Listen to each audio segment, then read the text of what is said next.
अच्युतं केशवं कृष्णदामोदरं रामनारायणं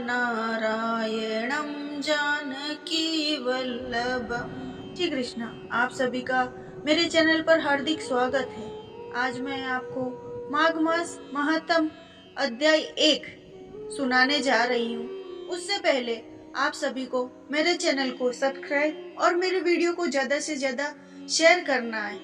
और उससे पहले मैं आप सभी को माघ मास के महत्व के बारे में बताती हूँ।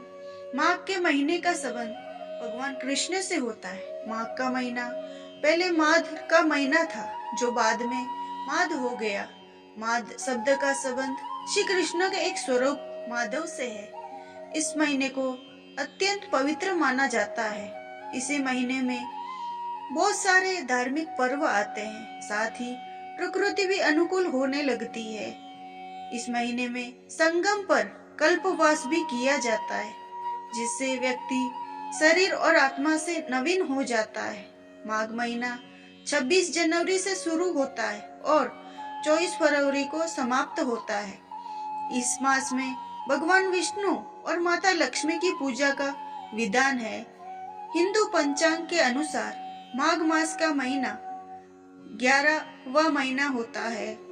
माघ मास में दान के उपाय। दान के लिए माघ के महीने को काफी शुभ माना जाता है। जरूरी है कि आप दान कभी भी किसी दबाव में आकर ना दे।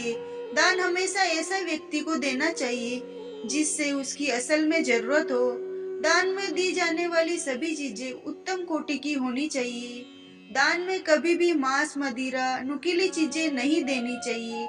दान देते समय मन में हमेशा ये भाव रखें कि ये वस्तु ईश्वर की दी हुई है। दान देते समय किसी व्यक्ति के लिए मन में द्वेष नहीं होना चाहिए। माघ का महीना पवित्र नदी में स्नान, दान आदि के लिए अत्यंत शुभ माना गया है। माघ महीने में ढेर सारे धार्मिक पर्व आते हैं। धार्मिक प्रकृति भी अनुकूल होने लगती है। इस माह में संगम पर कल्पवास भी किया जाता है। श्री सूत जी ने अपने गुरु श्री आत्मा से नया हो जाता है। गुरुदेव कृपा कथा के अनुसार माघ मास का गौतम ऋषि ने इंद्रदेव को श्राप दिया था। जब इंद्रदेव को अपनी गलती का एहसास हुआ, राजा दिलीप एक समय यज्ञ क्षमा याचना के पश्चात गौतम ऋषि ने इंद्रदेव और सुंदर वस्त्र के पहनकर शिकार की सामग्री से युक्त तब इंद्रदेव ने माघ मास में गंगा पहने हुए जिसके फल से घिरे हुए जंगल को श्राप से शिकार खेलने के लिए, इसीलिए माघ से बाहर माघी अमावस्या के उनके सिपाही जंगल में शिकार के लिए। अब मैं आपको सिंह आदि जंतुओं की तलाश अध्याय इधर उधर फिरने लगे। उस वन में वनस्थली अत्यंत शोभा को प्राप्त हो रही थी।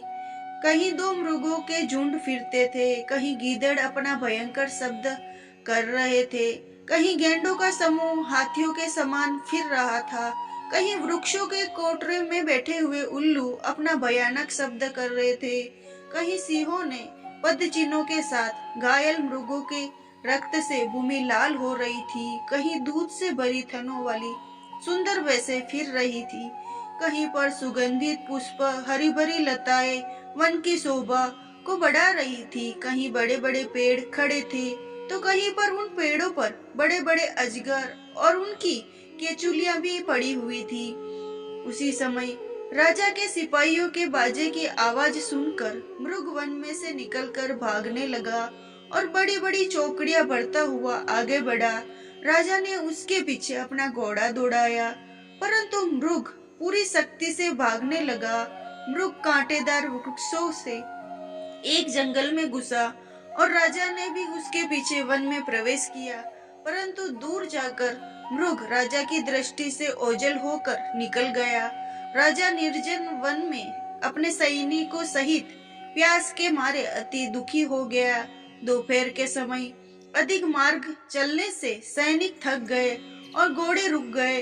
कुछ देर बाद राजा ने एक बड़ा भारी सुंदर सरोवर देखा, जिसके किनारों पर घने वृक्ष थे। इसका जल सज्जनों के हृदय के समान स्वच्छ और पवित्र था। सरोवर का जल लहरों से बड़ा सुंदर लगता था। जल में अनेक प्रकार के जल जंतु, मछलियां आदि इधर उधर फिर रही थी। दुष्टों के समान निर्दयी चित्त वाले मगरमच्छ भी थे। किसी जगह लोभी के समान सिमाल भी पड़ी हुई थी। जैसे विपत्ति में पड़े हुए लोगों को दुखों को हरने वाली दानी पुरुष के समान ये सरोवर अपने जल से सबको सुखी करता था। जैसे मेघ चातक के दुख को हरता है, इस सरोवर को देखकर राजा की थकावट दूर हो गई। रात्रि को राजा ने वहीं विश्राम किया। सैनिक पहरा देने लगे, चारों तरफ फैल गए। रात के समय शुक्रों ने एक झुंड में आकर सरोवर में पानी पिया और कमल के झुंड के पास आया। तब शिकारियों ने सावधान होकर शुक्रों पर आक्रमण किया और उनको मारकर पृथ्वी पर गिरा दिया। उस समय सब शिकारी कोलाहल करते हुए बड़ी प्रसन्नता से राजा के पास गए। राजा प्रभात हुआ देखकर उनके साथ ही अपनी नगरी की तरफ चल पड़े, जिसका शरीर तपस्या और नियमों के कारण बिल्कुल सूख गया है, जो मृगछाला और वल्कल पहने हुए था और नख रोम का तथा केश धारण हुए था। राजा ने ऐसे घोर तपस्वी देखकर बड़े आश्चर्य से उसको प्रणाम किया और हाथ जोड़कर खड़ा हो गया। तपस्वी ने राजा से कहा, हे राजन, इस पुण्य शुभ माघ इस सरोवर को छोड़कर तुम यहाँ से क्यों जाने की इच्छा करते हो?